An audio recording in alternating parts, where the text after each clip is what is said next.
Hello जी, कैसे हो? सब बढ़िया। जैसा कि आप जानते हैं कि हम आपके लिए एक complete full stack web developer की एक सीरीज चला रहे हैं। इस सीरीज में अब तक हम HTML के वीडियोस कवर कर चुके हैं, जिसके अंदर हमने HTML की काफ़ी सारे टैग्स के बारे में पढ़ा है। बट आज की वीडियो में हम CSS की कुछ प्रॉपर्टीज़ के बारे में जानेंगे। एक्चुअली एक CSS का जो वीडियो है हम शूट कर चुके हैं लास्ट वीडियो में, जिसके अंदर हमने CSS और उसके प्रकार के बारे में जाना था। तो आज की वीडियो में हम, जैसा कि मैंने आपको बताया, कि हम कुछ प्रॉपर्टीज़ के बारे में जानेंगे जो कि कॉमनली हर बार यूज होती है। लेकिन इसके साथ में एक ऐसी प्रॉपर्टीज़ के बारे में भी जानेंगे जो आपके दिमाग को हिला सकती है, जिसका नाम है फ्लोट। एक्चुअली जो फ्लोट प्रॉपर्टीज़ हैं वो आपको जाननी जरूरी है। हालांकि ये काफ़ी पुरानी प्रॉपर्टीज़ हैं, हालांकि इसके और भी बहुत सारे अल्टरनेटिव प्रॉपर्टीज़ आ चुके हैं, तो ये ज़्यादा यूज़ नहीं होती है। बट कई बार आपको जब प्रॉपर्टी ऑल वेबसाइट देखेंगे तो उसमें आपको ये प्रॉपर्टीज़ देखने को मिल सकती है, और उस समय आपका दिमाग ना ख़राब हो, इसलिए मैं आपको अभी से ये प्रॉपर्टी अच्छे से समझा दूँगा। बट इसके लिए आपको ध्यान से आज का वीडियो देखना होगा, ताकि तभी आप इस प्रॉपर्टी को अच्छे से समझ पाएंगे। ओके, तो चलते हैं अपने वीडियो की तरफ और देखते हैं कि कैसे ये जो छोटी प्रॉपर्टीज़ फ्लोट है वो यूज़ होती है। इसके अलावा और भी कुछ कॉमन प्रॉपर्टीज़ है वो कैसे यूज़ होती है CSS के अंदर, कैसे CSS का एक जादू चलता है, वो सारा वीडियो इस वीडियो में हम देखेंगे।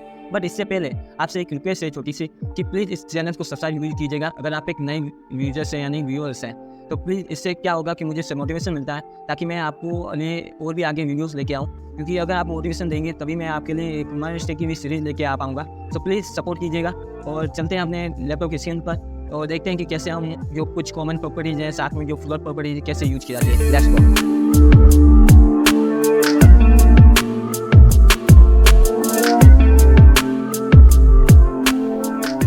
हम आ चुके हैं अपने लैपटॉप की स्क्रीन से, बट प्लीज़ चैनल को सब्सक्राइब जरूर कीजिएगा। ओके, चलते हैं हम अपने प्रॉपर्टीज़ पर।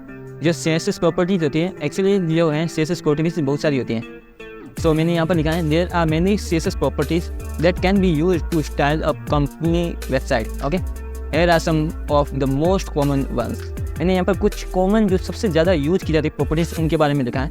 सो इनके बारे में हम पहले ट्राई करेंगे, यानी कि इसके बारे में, इन प्रॉपर्टीज़ को यूज़ करके हम प्रैक्टिस करेंगे कि इन प्रॉपर्टीज़ को कैसे यूज़ किया जाता है अपने जो वेब पेज में। ओके, तो यहाँ पर देखिए मैंने कुछ प्रॉपर्टीज़ लिखी है, जैसे एक दो बैकग्राउंड कलर इस set the background colour of the element, यानी कि जो एलिमेंट हम सेलेक्ट करेंगे उस एलिमेंट के जो बैकग्राउंड होता है उसके अंदर वो कलर फिल करेगा। तो उसके लिए हम बैकग्राउंड कलर प्रॉपर्टीज़ यूज़ करते हैं। इसके बाद हम कलर प्रॉपर्टीज़ का यूज़ करेंगे, set the colour of the text, जो कि टेक्स्ट पर कलर देने के लिए होता है। इसके बाद हम फॉन्ट फैमिली की बात करेंगे, set the font family of the text, जो कि जो हम पूरे वेब पेज में जो भी फॉन्ट फैमिली यूज़ करेंगे, यानी जो भी एलिमेंट में फॉन्ट फैमिली यूज़ करेंगे उसके टेक्स्ट डिजाइन करने के लिए हम फॉन्ट फैमिली को बदलने के लिए फॉन्ट फैमिली जो है प्रॉपर्टीज़ के लिखते हैं। उसके बाद फॉन्ट साइज है, जो कि साइज़ बदलने के लिए मार्जिन और पैडिंग भी होती है प्रॉपर्टी, जिसकी वजह से एक बॉक्स क्रिएट करेंगे। उसके अंदर के लिए गैप के लिए हम पैडिंग यूज़ करेंगे, बाहर के गैप के लिए मार्जिन यूज़ करेंगे, साथ में बॉर्डर भी होती है तो उसका भी यूज़ करेंगे। सो चलिए हम चलते हैं इन प्रॉपर्टीज़ के बारे में थोड़ा सा रिकैप करके, छोटा संक्षिप्त में हम समझेंगे। हालांकि आने वाले वीडियोज़ में और भी इसे डिटेल में समझेंगे, और ये ज़्यादा इतनी बड़ी प्रॉपर्टीज़ नहीं है, सो इसलिए। तो चलिए सबसे पहले हम अपने फोल्डर में चले आते हैं। यहाँ पर HTML फोल्डर ओपन कर देते हैं, और यहाँ पे मैं एक नया फोल्डर बना देता हूँ आज की डे का। सो डे 7 है, सो इसलिए मैं डे 7 का एक फोल्डर बनाऊँगा, और इस फोल्डर को मैं क्या करूँगा, सिंपली अपने VS कोड में ओपन करूँगा। सो टर्मिनल ओपन कर देता हूँ, इसमें लिख लेता हूँ सिंपली कोड डॉट। सो ये ओपन हो जाएगा मेरे VS कोड के अंदर। तो लेट्स सी दिस। ओके, तो मैं इसको कट कर देता हूँ। हम आगे यहाँ पर सिंपली हमारा एक धर्म जो रीति रिवाज है, मतलब एक इंडेक्स की जो फाइल है वो ओपन बनानी है, index.html फिर शिप के साथ exclamatory sign and then enter. Okay, हमारा फॉर्मेट बन चुका है। अब ये चीज़ें आप भूल जाइए, एक्चुअली अभी ये जरूरत नहीं है, बट ठीक है मैं अभी इसको कट नहीं करता हूँ, पढ़ा रहने देता हूँ। सिंपली आपको लिखना है यहाँ per day 7 and then save. अब यहाँ जाते हैं बॉडी में। एक्चुअली मेरा ऑटो सेव चल रहा है, सो आपको ऑटो सेव यहाँ पर एक्चुअली कहीं ना कहीं मिल जाएगा। ओके, यहाँ पर फाइल सेक्शन में ऑटो सेव मिल जाएगा। ओके, इस पर टिक कर देते हैं ताकि आपका ऑटो सेव हो जाएगा। सो मैं हट गया, वापस मैं इसको टिक कर देता हूँ। ये रहा ऑटो सेव। ओके, मेरा टिक हो चुका है, ऑटो सेव हो जाएगा ऑटोमेटिक। जैसे मैं कुछ चेंज करूँगा ये ऑटोमेटिक सेव कर देगा। अब यहाँ पर जो हमें प्रॉपर्टीज टेस्ट करनी है, सबसे पहले हम प्रॉपर्टीज टेस्ट करते हैं बैकग्राउंड कलर के बारे में। सो मैं यहाँ पर एक डी बना देता हूँ, जिसके अंदर मैं लिखूँगा कॉमन प्रॉपर्टीज़। ओके, इतना लिख लिया। इसके बाद मैं इसके अंदर मैं एक जो CSS यूज़ करूँगा, कौन सी CSS यूज़ करूँगा वो आप मुझे कमेंट में जरूर बताइएगा, मैं कौन सी CSS यूज़ कर रहा हूँ। सो कमेंट में जरूर लिखिएगा। मैं यहाँ पर स्टाइल लिख रहा हूँ, फिर इसके अंदर एक बैकग्राउंड कलर की प्रॉपर्टी लगा रहा हूँ, और बैकग्राउंड कलर में मैं लिख लेता हूँ क्या लिख लूँ, एक बार लिख लेता हूँ, एक बार कलर नहीं लेता। ओके, तो ये कौन सी CSS है फिर कमेंट में जरूर बताइए। चलिए हम इसको ब्राउज़र में ओपन करता हूँ तब तक। तो मैं अब ब्राउज़र ओपन कर देता हूँ, पेस्ट करता हूँ। यहाँ देखिए क्या है, जो भी एलिमेंट हमने सेलेक्ट किया और उसके जो भी हमने प्रॉपर्टी दी वो बैकग्राउंड में एक कलर ला के दे रहा है। एक्चुअली जो डिफ है एक एलिमेंट है कि ये यहाँ से स्टार्ट होगा यहाँ तक एंड तक हमें कलर दे रहा है। ओके, तो ये तो थी एक बैकग्राउंड कलर प्रॉपर्टी। और ये एक्चुअली जो मैं बता दूँ कि ये जो प्रॉपर्टी मतलब हमने यूज़ की है ये इनलाइन प्रॉपर्टी है। ओके ठीक है, चलो ठीक है, अब ये चीज़ समझिए। अब चलते हैं, एक मैं H2 टैग लगाता हूँ और उसके अंदर मैं लिख लेता हूँ जस्ट क्या लिखूँ, दिस इज हेडिंग, ऐसे रैंडम मैं कुछ लिख रहा हूँ। ओके, फिर मैं क्या करूँगा, इसको एक क्लास ले लूँगा। तो मैंने क्लास ले दी हेडिंग टेक्स्ट नाम से। ओके, मैं इसको सेलेक्ट भी कर लूँगा, कॉपी कर लूँगा। फिर मैं आऊँगा हेड में, जो हेड सेक्शन है अपना ये वाला, इसके अंदर आऊँगा, यहाँ पर एक स्टाइल वाला टैग लगाऊंगा ताकि मैं इससे CSS लिख सकूँ। ओके, फिर मैं डॉट लगाऊंगा ताकि मेरे क्लास को टारगेट कर सकें। और फिर मैं क्लास को सिलेक्ट करके उसके अंदर मैं कुछ प्रॉपर्टीज कलर दे दूँगा। जस्ट लाइक मैं कलर दे दे रहा हूँ क्योंकि मुझे कलर देने, मैं नेक्स्ट प्रॉपर्टी आपको कलर के बारे में बता रहा हूँ। तो कलर मैं जैसे ही दे देता हूँ मैं कलर देता हूँ रेड। ओके, रेड मैंने कलर दिया तो ये क्या करेगा, जो भी इस हेडिंग के अंदर टेक्स्ट है उसको रेड कर देगा। सो देखते हैं, रिफ्रेश करता हूँ, ये देखें रेड कलर में आ चुके हैं। तो हमने अभी बैकग्राउंड कलर और कलर प्रॉपर्टी सीखी। अब एक फ़ॉन्ट फैमिली भी सीख लेते हैं। सो फ़ॉन्ट फैमिली में क्या करूँगा, गूगल फ़ॉन्ट पे आऊँगा। सो एक्चुअली इसको बाद में ही देखेंगे हम, मैं आपको बता देता हूँ बस कैसे लिखी है। सो ये देखिए, ये एक्चुअली इस तरह से। अब यहाँ पर क्या करूँ, मैं बॉडी टैग भी मैं कुछ इनलाइन CSS लिख सकता हूँ। एक्चुअली ये कौन सी CSS प्लीज़ कमेंट में जरूर बताइएगा कि कौन सी ये CSS है। मैं यहाँ पर इनलाइन CSS को यूज़ कर रहा हूँ। सो इनलाइन CSS में मैं यूज़ कर रहा हूँ, क्या करना था, फ़ॉन्ट फैमिली। तो मैं यहाँ फ़ॉन्ट फैमिली लिखता हूँ और मुझे एक फ़ॉन्ट फैमिली याद थी, उन्हें मैं कोई भी फ़ॉन्ट फैमिली यूज़ कर लेता हूँ। ओके, तो मैं यहाँ पर देखिए पहले तो एक्चुअली मैं आपको ऐसे ही बताता हूँ, यहाँ पर आ जाएंगे, इसको रिफ्रेश करता हूँ। देखिए ये फ़ॉन्ट आपको कुछ इस प्रकार से लिखा होगा। अब मैं चेंज करता हूँ फ़ॉन्ट यहाँ पर। सो यहाँ पर आ जाता हूँ, मैं फ़ॉन्ट कुछ इस प्रकार से लिखूँगा। फ़ॉन्ट में यहाँ पर दे देता हूँ विशेषण सीधा लेवल ऐसा कुछ फ़ॉन्ट है। ओके, तो मैं इस फ़ॉन्ट को मैं दे देता हूँ। ओके, तो ये हमारा पूरा एक फ़ॉन्ट है जिसका नाम वगैरह ये कुछ इस प्रकार से मैं इसको पता कर देता हूँ अननेसेसरी चीज़ों को। अब यहाँ पर आ जाता हूँ, मैं रिफ्रेश करता हूँ, देखिएगा चेंज हो गया फ़ॉन्ट। तो इस तरह से आप फ़ॉन्ट फैमिली चेंज कर सकते हैं। मैं आपको आने वाली वीडियोस में और भी बताऊँगा कि अलग अलग तरह की फ़ॉन्ट फैमिली, जिससे मैं अलग अलग डिज़ाइन की फ़ॉन्ट फैमिली आती है वो कैसे यूज़ की जाती है। अब आ जाते हैं हम फ़ॉन्ट साइज़ के बारे में। तो बहुत ही ईजी है, हम वही हेडिंग को टारगेट करेंगे और यहाँ पर फ़ॉन्ट साइज़ दे देंगे। क्योंकि साइज़ में देना चाहता हूँ उसको समथिंग 100 पिक्सल देखता हूँ, है ना, तो पता चल जाएगा आपको कितना बड़ा आता है। सो यहाँ पर आएंगे, इसको 100% जैसे करेंगे, ये देखिए एक पूरी कंप्लीट 100 पिक्सल जो है इसकी साइज़ होगा। तो इसकी साइज़ को चेक करने का भी एक तरीका होता है और जो हमारे इंस्पेक्टर टूल है वो। ओके, तो मैं इसमें जैसे मैंने इस पर क्लिक किया, यहाँ पर सेलेक्ट किया, यहाँ पर देखिए कंप्यूटर में जाएंगे ना तो आपको यहाँ पर सारी प्रॉपर्टी जो भी लगी हुई है कलर वगैरह वो सब यहाँ मिल जाएगा। इसके बाद स्टाइल में जाएंगे तो आपको जो आपने प्रॉपर्टी खुद लगाई है वो आपको यहाँ पर मिल जाएगी। तो यहाँ पर देख सकते हैं फ़ॉन्ट साइज़ यहाँ पर नहीं है, बट आप यहाँ पर चेंज भी कर सकते हैं। जैसे मैं यहाँ पर चेंज करता डाउन एरो को क्लिक करके, तो यहाँ पर देखिए आप फ़ॉन्ट फैमिली जो है मतलब साइज़ है वो चेंज हो रही है। अगर रेड कलर को भी मैं यहाँ पर चेंज कर सकता हूँ। सो अगर मैं रेड कलर को येलो कर देता हूँ तो येलो हो जाएगा। बट एक चीज़ ध्यान रखिएगा कि ये जो हम यहाँ पर कलर वगैरह चेंज करेंगे वो सिर्फ ब्राउज़र पर चेंज होगा। हमारा जो असल जो फोल्डर है ये कोड है गेम कोड, उसमें कुछ भी चेंज नहीं आएगा। तो मैं जैसे ही वो सारी प्रॉपर्टी जा रही है। ओके, तो इसको टेस्टिंग के लिए हम कर सकते हैं ताकि हमें डिज़ाइन कैसे चाहिए वो ले सकते हैं, फिर वापस इस डिज़ाइन को यहाँ पर टेस्ट कर सकते हैं। ओके, तो हमने 3 प्रॉपर्टी सीख लिए, फ़ॉन्ट फैमिली सीख ली, फ़ॉन्ट साइज़ भी सीख ली, 4% को इसके। अब मार्जिन ओपनिंग के बारे में सीखें। तो सिंपल इसके लिए हम क्या करेंगे, एक बॉक्स बना लेंगे। सो हम बॉक्स बना लेते हैं। सो क्या करना है, एक डॉट लगाएंगे और बॉक्स लगेंगे। इससे क्या होगा कि एक न्यू बॉक्स, न्यू के अंदर हमें क्लास नाम से, बॉक्स की क्लास नाम से एक डिव मिल जाएगी। तो मैं यहाँ पर बॉक्स मिल गया। अब मैं क्या करूँगा, बॉक्स को टारगेट करूँगा यहाँ पर कौन सी CSS, इंटरनल CSS। ओके, तो मैं यहाँ पर इंटरनल CSS को यूज़ करूँगा। सो बॉक्स में क्या लिखा हुआ है, कुछ नहीं, ठीक है, हम इसको वर्ड दे देते हैं। एक्चुअली ये भी कॉमन जो है प्रॉपर्टीज है, विड्थ और हाइट, तो ये ध्यान रखिएगा। और स्पेलिंग को कोई भी मिस्टेक ना कीजिएगा, फाइल को अच्छे से सेव कीजिएगा। ओके, तो यहाँ पर देखिए मैंने कुछ इस तरह से प्रॉपर्टीज लगा लिए। अब मैं जैसे ही प्रेस करूँगा तो आपको यहाँ पर एक बॉक्स देखने को मिलेगा, बट नहीं देखेंगे, ये कुछ लिखा ही नहीं है। तो मैं यहाँ पर एक बैकग्राउंड कलर भी दे देता हूँ साथ में। बैकग्राउंड कलर दे दूँगा मैं एक्वा, पता नहीं क्यों मुझे बट एक्वा ही देखने को मिलता है। सो एक्वा ही लिख देता हूँ मैं। चलो कुछ और ये वाला डाल देते हैं, एक्वा मरीन। ठीक है, मैं रिप्रेस करता हूँ, या देखिए आगे आपको 100 बाई 100 का एक बॉक्स मिल गया है। ठीक है, अब इसके अंदर देखिए मैं क्या करूँगा कि एक टेक्स्ट लिखता हूँ मैं इसके अंदर। तो टेक्स्ट क्या लिखूँ, this is testing for margin and padding. Okay, simple. अब देखिए यहाँ पर आ गया टेक्स्ट, सब कुछ इसके सटा हुआ एकदम चिपका हुआ। बट मैं क्या करूँगा, इसके लिए एक प्रॉपर्टी यूज़ करूँगा पैडिंग नाम से। सो जैसे मैंने पैडिंग नाम से प्रॉपर्टी यूज़ की और उसके लिए मैंने दे दिया 10 पिक्सल।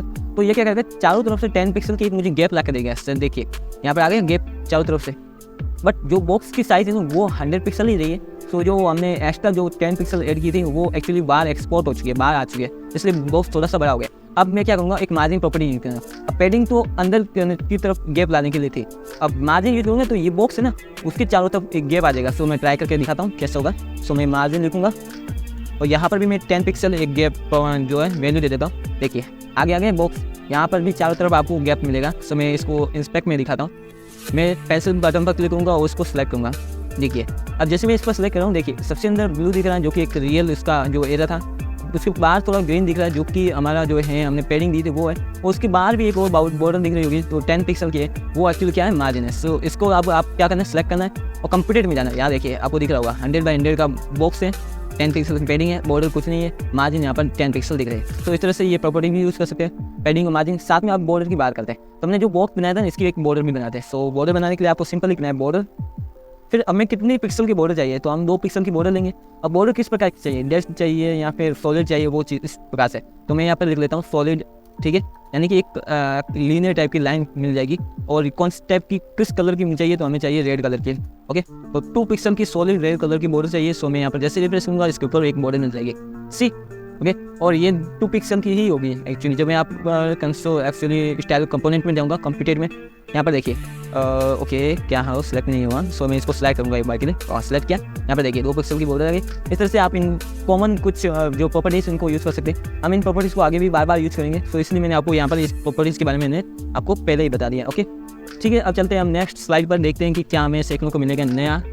तो हम सीखेंगे यहाँ पर कुछ 2 चीज़ें और, ब्लॉक टैग्स और इनलाइन टैग्स। एक्चुअली ये सीखना बहुत जरूरी है, अदरवाइज आपको थोड़ा सा डिज़ाइन बनाने में थोड़ा प्रॉब्लम्स हो सकती है। तो जो ब्लॉक टैग्स होते हैं ना वो एक्चुअली ऐसे टैग्स होते हैं जो कम्प्लीटली विथ जो है मतलब ले लेते हैं, वो अपने पास दूसरे एलिमेंट को आने नहीं देते हैं। जैसे कि ये ब्लॉक टैग लिखा हुआ ना मैंने ये यहाँ से, तो ये डिव टैग में अगर मैं रहूँ ना तो यहाँ से लेकर ये यहाँ तक पूरी कंप्लीट ब्लैंक पेज छोड़ देगा, मतलब लाइन छोड़ देगा। इसके पास कोई भी दूसरा टेक्स्ट आने नहीं देगा, जो भी टेक्स्ट आएगा वो नीचे आ जाएगा। तो डिव एक ब्लॉक टैग है, पी भी एक, पैराग्राफ भी एक ब्लॉक टैग है, H1 से लेकर H6 भी सभी सारे हेडिंग टैग जो है वो ब्लॉक टैग है, U1 भी ब्लॉक टैग है, OL भी ब्लॉक टैग है, LI भी ब्लॉक टैग है, और सेक्शन, आर्टिकल, नेव और असाइड, ये सब सारे जो भी टैग्स हैं वो सब कुछ ब्लॉक टैग्स हैं। ठीक है, तो मैं इसको थोड़ा एग्जांपल्स के साथ बता रहा हूँ, फिर मैं इनलाइन टैग्स के बारे में बताऊंगा, जो कि स्पैन टैग है, एंकर टैग है, इमेज टैग है, बोल्ड टैग है, इटैलिक टैग है, अंडरलाइन टैग है। सो इन सबको मैं एग्जांपल के साथ बताता हूँ। सिंपली मैं यहाँ पर आ गया। अब एग्जांपल के तौर पर यह देखिए कि मैं एक और फाइल बना देता हूँ, तो टास्क को, सो टास्क या टेस्ट ही ले लेते हैं, टास्क तो ये नहीं, तो test.html लिख लेता हूँ। सिंपली यहाँ पर ये नील डालूंगा। सिंपली मैं यहाँ पर क्या लिख रहा हूँ, देखिए मैं यहाँ पर एक हेडिंग ले रहा हूँ जो कि ब्लॉक टैग है, और इसके अंदर मैंने लिख लिया क्या लिखूँगा, this is block tag. Okay, इतना लिख लिया। अब मैं आऊँगा, इसको भी कॉपी करूँगा, इसके पाथ को। सो यहाँ पर आ जाऊँगा, डालूँगा। अब देखिए फिर क्या आ गया, ओके यहाँ पर देखिए ब्लॉक टैग आ चुका है, हेडिंग आ चुकी है। बट मैं अब चाहता हूँ कि जैसे मैं यहाँ पर एक और नई हेडिंग डालूंगा, जस्ट लाइक मैं यहाँ पर एक न्यू डाल देता हूँ, न्यू डालूंगा हेडिंग, ओके हेडिंग ही डालता हूँ, अच्छे से समझ आएगा। तो H2 हेडिंग डाल दी, और यहाँ पर मैं लिखूँगा this is second heading. Okay, अब मैं रिप्लेस करूँगा, तो रिप्लेस जैसे करूँगा ना तो ये जो नेक्स्ट हेडिंग है ना वो इसकी जस्ट नीचे आ रही है, जबकि हमारे पास इसके जस्ट पीछे जगह स्पेस पड़ा है बहुत सारा, और ये टेक्स्ट जो है ईजिली यहाँ पर आ सकता है। बट फिर भी हमने क्या किया है, वो जो हमारा कोड है एक्चुअली जब रन हो रहा है तो वो नेक्स्ट लाइन में आ रहा है। अब ऐसा क्यों हो रहा है, क्योंकि ये ब्लॉक टैग है जो कि कंप्लीट जो विड्थ है, व्यू पोर्ट जो भी है उसकी विड्थ कंप्लीटली ले लेता है। मैं आपको यहाँ पर जैसे पेंसिल पर टिक करूँगा, ये देखिए इसकी वर्ड्स जो दिख रही है ना आपको, ये जो है स्टार्ट से लेकर एंड तक आ रही है, ये देखिए। अब इसकी भी दिखाऊँ तो इस तरह से आ रही है। अगर मैं यहाँ पर डिव टैग भी लूँ ना, div tag, this is div tag, तो ये भी इसके जस्ट नीचे आएगा, क्योंकि डिव टैग भी एक तरह से ब्लॉक टैग है, पूरा विड्थ ले रहा है। जो व्यू पोर्ट दिख रहा है ना आपको, ये वाला व्यू पोर्ट, इसका कम्प्लीटली विड्थ जो है वो ले रहा है। अगर मैं इसको छोटा करूँगा तभी ये कंप्लीट जितनी दिख रही है विड्थ उतनी ले लेगा। सो इसलिए ये ब्लॉक टैग है। इसके अलावा और भी बहुत सारे ब्लॉक टैग्स होते हैं, जैसे H1 से हो गए, पैराग्राफ भी हो गए। सो मैं पैराग्राफ भी डाल के दिखा देता हूँ आपको। सो अगर मैं पैराग्राफ लिखूँ पी टैग, और यहाँ पर लोरेम का टेक्स्ट डाल देता हूँ, जैसे लोरेम लिखोगे एंटर दबाओगे आपको एक डमी टेक्स्ट मिल जाएगा। सो यहाँ पर जैसे मैं इसको रिप्लेस करूँगा, यहाँ पर टेक्स्ट मिल गया। एक्चुअली टेक्स्ट बहुत ज़्यादा है तो इसलिए वो कम्प्लीटली यहाँ तक आ रहा है, बट मैं इसके अंदर जैसे टेक्स्ट को इतना कम कर दूँ ना, तब भी ये कम्प्लीटली जो है स्पेस लेगा। इसको और दिखाने के लिए अच्छे से मैं क्या करूँगा, इन दोनों को सिलेक्ट कर देता हूँ और अलर्ट की और अपर की मदद से ऊपर ले लूँगा। सो जैसे क्लिक किया, ये देखिए ऊपर आ गए, बट यहाँ पर फिर भी जो टैग है, हमारा जो न्यू टैग है, वो इसके पीछे नहीं आ रहा है, क्योंकि जो पैराग्राफ टैग है वो एक कंप्लीट ब्लॉक टैग होता है। ओके, अब इसकी विपरीत मैं चीज़ें सिखाता हूँ। तो मैं क्या करूँगा, इनको कमेंट कर देता हूँ और यहाँ पर मैं लिखता हूँ स्पैन टैग। स्पैन टैग भी स्पैन टैग एक इनलाइन टैग होता है। तो मैं इसमें लिखूँगा दिस इज़ इनलाइन टैग। अब इनलाइन टैग क्या होता है कि जितनी जगह है ना टेक्स्ट है, उतना ही जगह घेरेगा, उसके अलावा कोई भी नेक्स्ट जो है ये स्पेस नहीं घेरेगा। सो मैं यहाँ पर क्या करूँगा, इसको ओपन करता हूँ। यहाँ पर देखिए, जैसे मैं इस पर ओवर कर रहा हूँ ना, ये देखिए सिर्फ और सिर्फ जितना टेक्स्ट है ना उतना ही एरिया ले रहा है, बाकी एरिया खाली है। और जैसे मैं इस पर नीचे एक और स्पैन टैग लिखूँगा, यहाँ कोई भी इनलाइन टैग लिखूँगा, वो इसके जस्ट बाद में आएगा अनदर इनलाइन टैग। जैसे लिखा, देखिए इसके जस्ट पास में आ गया, क्योंकि इतनी ही इसको जगह चाहिए थी, ये इनलाइन टैग है इसलिए। उसके बाद जैसे नहीं आया तो इसके पास आ गया। तो इस तरह से एक इमेज भी इनलाइन टैग होता है, यू भी एक इनलाइन टैग होता है, इटैलिक भी इनलाइन टैग होता है। तो इस तरह से ये सारे इनलाइन टैग होते हैं। अगर इसके अंदर आप जो भी टेक्स्ट लिखोगे, जितना टेक्स्ट होगा उतना ही एरिया घेरेगा, इसके बाद नेक्स्ट जो एलिमेंट आएगा वो उसके जस्ट इसी लाइन में आ जाएगा। तो इस तरह से इनलाइन और ब्लॉक टैग्स वर्क करते हैं। सो आपको अब तक ये सारी चीज़ें समझ में आ चुकी होगी, आई होप। ठीक है, अब चलते हैं हम आगे की तरफ। तो इनलाइन ब्लॉक और टैग्स हो चुका है, अब चलते हैं हम आगे जो फ्लोट प्रॉपर्टी है ना, एक्चुअली उसी के लिए हमने ब्लॉक और इनलाइन टैग्स को हमने सीखा था। तो फ्लोट जो प्रॉपर्टी है, तो वो क्या काम करती है, क्या होती है प्रॉपर्टी। तो the float property is CSS is used to position an element to the left और right side of its container, allowing other elements to wrap around it.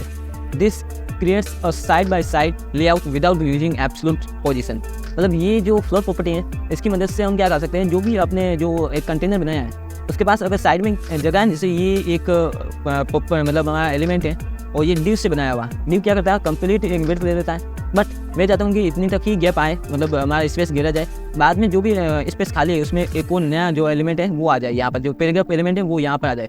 तो उस कंडीशन में क्या करते हैं, फ्लोट प्रॉपर्टी का यूज़ करते हैं, ताकि हमारे पास फालतू की जो वेब पेज पर जगह जा रही है वो ना जाए। ओके, तो हम क्या करेंगे, जैसे मैं अपने एक क्लिकोफिक्स की वेबसाइट ओपन करता हूँ। ओके, ओपन हो रहा है, हम इसी को थोड़ा समझेंगे अच्छे से। ठीक है, यहाँ पर देखिए क्या हो रहा है। यहाँ पर जो मैंने ये क्लिकोफिक्स बनाया है ना, और ये चीज़ बनाई ना, तो ये एक डिव है, उसी ये भी डिव है। बट जब डिव यूज़ करते हैं ना एक ही डिव के अंदर, तो ये डिव जो है वो इसके जस्ट नीचे आ जाएंगे। बट अब हमें तो चाहिए क्या कि ये एक डिव यहाँ आ जाए और दूसरी डिव यहाँ पर आ जाए। तो उस कंडीशन में हम क्या करेंगे, फ्लोट प्रॉपर्टी का यूज़ करेंगे, ताकि हमारे अननेसेसरी जो है स्पेस ना बचे। तो हम क्या करेंगे, यहाँ पर आ जाते हैं। तो एक्चुअली index.html में जाएंगे, यहाँ पर जो फॉन्ट 100 पिक्सल दिया था ना, इसको मैं 30 पिक्सल या 20 पिक्सल कर देता हूँ, कोई बात नहीं। ठीक है, चलो यहाँ पर आ जाता हूँ, मैं इसको रिफ्रेश करता हूँ। तो क्या 20 पिक्सल है, बट बॉक्स का 20 पिक्सल है, उसको मुझे चेंज नहीं करना था, यहाँ पर चेंज करना था। ओके, रिफ्रेश करता हूँ। ओके, अब क्या करना है मुझे, मैं चाहता हूँ कि एक ऐसी डिज़ाइन मिले। तो क्या करेंगे, अब क्या करेंगे। तो मैं क्या करूँगा, इसको मैं कमेंट कर देता हूँ। जो भी मैंने बॉडी टैग में लिखा था वो सारा कमेंट कर दिया। अब मैं यहाँ पर सिंपली एक डिव बनाऊँगा, दिस माई नेम इज़, इतना लिखा। उसके बाद मैं चाहूँगा इसके बाद भी आए, और डिव मैंने टैग लिख लिया, वापस एक और डिव टैग बना दिया, नेम इज़ प्रिंट जादू। एक्चुअली ऐसा करते हैं, यहाँ पर मैं लिखता हूँ home slash about slash contact. Okay, और यहाँ पर मैं लिख लेता हूँ लोगो। ओके, तो हमारे पास एक साइड में लोगो आएगा, दूसरी साइड में हमारे पास जो है जो ये चीज़ें आएगी, उनमें के मेन्यू बार आएगा। तो रिफ्रेश करते हैं, क्या आया, लोगो नीचे ऊपर आ गया या फिर नीचे आ गया ये चीज़, क्योंकि ये तो डिव टैग है ना, कंपोनेंट ब्लॉक टैग है, तो ये नीचे आ गया। अब इस प्रॉब्लम को सॉल्व कैसे करें कि हमारे पास दोनों ही जो है एक के बाद एक आ जाए, क्योंकि हमारे पास स्पेस पड़ा है ना, तो हम तो चाहते हैं नहीं ये पीछे स्पेस कवर हो जाए, फालतू का स्पेस क्यों लेना। तो उस कंडीशन में हम क्या करेंगे, प्रॉपर्टीज देंगे। तो मैं क्या करूँगा, इन दोनों को इसको क्लास दे देता हूँ, मैं इसको क्लास दे देता हूँ, लोगो नाम से एक क्लास दे दी। ओके, क्लास नेम आप कुछ भी दे सकते हैं। सो मैंने यहाँ पर भी एक class name they the. But जो भी टैग है ना, जैसे ये टैग है डिव टैग, तो उस डिव टैग नाम से कोई भी क्लास ना बनाए, ताकि आपको बाद में आगे दिक्कत ना हो। तो हमने एक क्लास बना दी, और यहाँ पर मैंने क्लास बना दी नेव बार नाम से। ओके, तो मैंने क्या किया, लोगो नाम से क्लास को सेलेक्ट किया। एक्चुअली इनको भी मैं कमेंट कर देता हूँ, ये भी हमें नहीं चाहिए। सो यहाँ पर आ जाते हैं। यहाँ पर मैं लिखूँगा लोगो। सो पहले डॉट लगेंगे, लोगो लिखेंगे, फिर कर्ली ब्रैकेट, इसके अंदर मैं लिखूँगा फ्लोट, फिर लेफ्ट। ओके, तो ये जो प्रॉपर्टीज है ना, एक्चुअली इसका मतलब ये है कि जो लोगो है ना, इसको फ्लोट कर दो लेफ्ट की साइड। तो ये लेफ्ट साइड है और ये राइट साइड है। तो मैंने क्या किया, इस लोगो को सबसे पहले यहाँ पर फ्लोट कर दिया लेफ्ट साइड।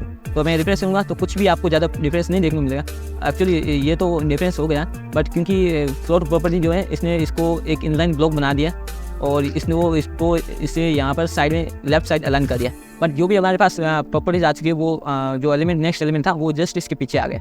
अब जैसे ही अब मैं चाहता हूँ कि जो नीचे एक और भी आ जाए, जैसे मैं यहाँ पर लिखूँगा एक और डिव लिखूँगा, यहाँ पर मैं लिखूँगा बटन नाम से। तो मैंने एक बटन बना लिया। अब बटन भी चाहता हूँ कि इसके पीछे आ जाए क्योंकि अभी भी जगह है ना मेरे पास और पीछे। तो मैं जैसे बटन लगाऊंगा तो देखिए ये पीछे नीचे आ रहा है। तो अगर मैं जो हमने ये बनाई थी ना क्लास, इस क्लास को कॉपी करता हूँ, यहाँ पर आता हूँ, डॉट लगाता हूँ और ये लिखता हूँ और इसमें भी मैं फ्लोट लेफ्ट लिखूँगा। इसका मतलब ये है जो ये लोगो है ना, मतलब इसको मैंने फ्लोट लेफ्ट किया तो ये आ गया, यहाँ पर आ गया। अब मैं कह रहा हूँ कि ये भी फ्लोट लेफ्ट करो। तो इसका मतलब ये है कि जो हमने ये इतना लिखा था वो जस्ट लोगो के पीछे फ्लोट लेफ्ट हो जाएगा। मतलब जो इसकी जगह तो छोड़ दी, इसके बाद फ्लोट लेफ्ट हो चुका है। अब जो भी ये पीछे जगह है वो नेक्स्ट एलिमेंट ले सकता है। जो मैं प्रेस करूँगा तो बटन भी इसके पीछे जस्ट आ गया। तो इस तरह से फ्लोट लेफ्ट प्रॉपर्टीज का यूज़ किया जाता है और लेफ्ट साइड में अलाइन हो जाती है सारी चीज़ें और वो एक के बाद एक आ सकती है। इससे एक इनलाइन ब्लॉक बन जाता है। ओके, अब राइट प्रॉपर्टीज़ के बारे में सीख लेते हैं। तो हम क्या करेंगे, जैसे मैं इसको राइट करूँगा RIGHT राइट, और उसको मैं अनकमेंट कर देता हूँ एक बार के लिए। तो जैसे ही अब देखना जादू क्या होता है, जैसे मैंने राइट किया था तो ये देखिए लोगो क्या हुआ, पीछे आ गया इधर, सब राइट की साइड अलाइन हो गया और जो इसकी साइड वाली जो भी प्रॉपर्टी मतलब जगह थी वो खाली हो गई। बट हमारा जो टेक्स्ट आएगा नेक्स्ट एलिमेंट वो तो राइट में ही है, लेफ्ट में ही आएगा ना, क्योंकि हमारे पास लेफ्ट से स्टार्ट होता है, सारा कोड लेफ्ट से ही लिखा जाता है। तो ये जो हमारा जो एलिमेंट था वो लेफ्ट की साइड आ गया। तो इस कंडीशन में ये इस तरह से हमारी डिज़ाइन मिल गया। तो अब क्या करेंगे, कुछ नहीं, मैं चाहता हूँ कि भाई इसको अनकमेंट करूँ और इसको भी मैं राइट कर दूँ। तो राइट करूँगा अब तो क्या होगा, अब राइट करने पे क्या होगा, तो ये राइट में पहले था, अब ये भी इसकी राइट में आ जाएगा और ये जो बटन था वो यहाँ पर कॉर्नर में आइए। तो रिप्लेस करता हूँ, ये देखिए आ गया इस तरह से। तो इस तरह से फ्लोट लेफ्ट राइट का भी यूज होता है। बट मैं क्या करूँगा, जो लोगो है ना इसको मैं लेफ्ट कर दूँगा और जो ये चीज़ है ना राइट ही करूँगा। अब देखिए क्या होता है, सिंपल लोगो के साथ आ गया, क्योंकि लोगो के साथ साइड में गैप था बटन बट था नहीं, तो ये इस तरह से आ गया। अब मैं यहाँ पर एक क्लास दे देता हूँ बटन नाम से, या BTN दे देता हूँ और यहाँ पर मैं टारगेट दूँगा डॉट BTN नाम से और इसको कर्ली ब्रैकेट लिखूँगा, इसको भी लिखूँगा फ्लोट और राइट। अब एक्चुअली में क्या होगा, सबसे पहले लोगो इधर आ जाएगा, ये राइट में होगा तो राइट में आ जाएगा, फिर बटन को मैं भी राइट में करूँ तो ये इसके पास में आ जाएगा। तो देखिए एक इस पास है, सॉरी यहाँ पर आ गया, कोई बात नहीं, यहाँ पर ही आएगा एक्चुअली, क्योंकि राइट में पहले ये आएगा, यहाँ पर राइट में आ गया, फिर इसके बाद जस्ट बाद ये आएगा। तो इस तरह से वर्क करेगा। तो मैं क्या करूँगा, इसको इस तरह से ऊपर ले दूँगा।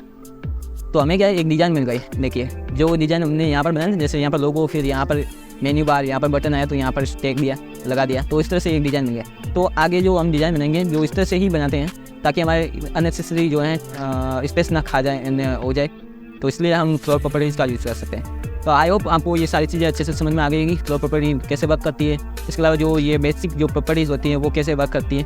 और आपको वीडियो पसंद आया हो तो प्लीज़ इसको शेयर यूज कीजिएगा अपने दोस्तों के साथ जो वेब डेवलपर बनना चाहते हैं। और क्योंकि अगर आप शेयर करेंगे तो आप अपने दोस्तों के साथ मिलकर अपनी एक अच्छी कंपनी बना सकते हैं, जैसे मैंने बनाई है। तो आप अपने दोस्तों के साथ मिलकर इस चीज़ को सीखें, कोडिंग को सीखें, ताकि आप मिलकर एक दूसरे के साथ मिलकर अपनी एक जो है जर्नी स्टार्ट कर सकें। और प्लीज़ इसको सब्सक्राइब यूज़ कीजिएगा चैनल को, क्योंकि नेक्स्ट वीडियो जो आएंगे आपके लिए बेनिफिट काफ़ी ज़्यादा होगा। Thank you so much.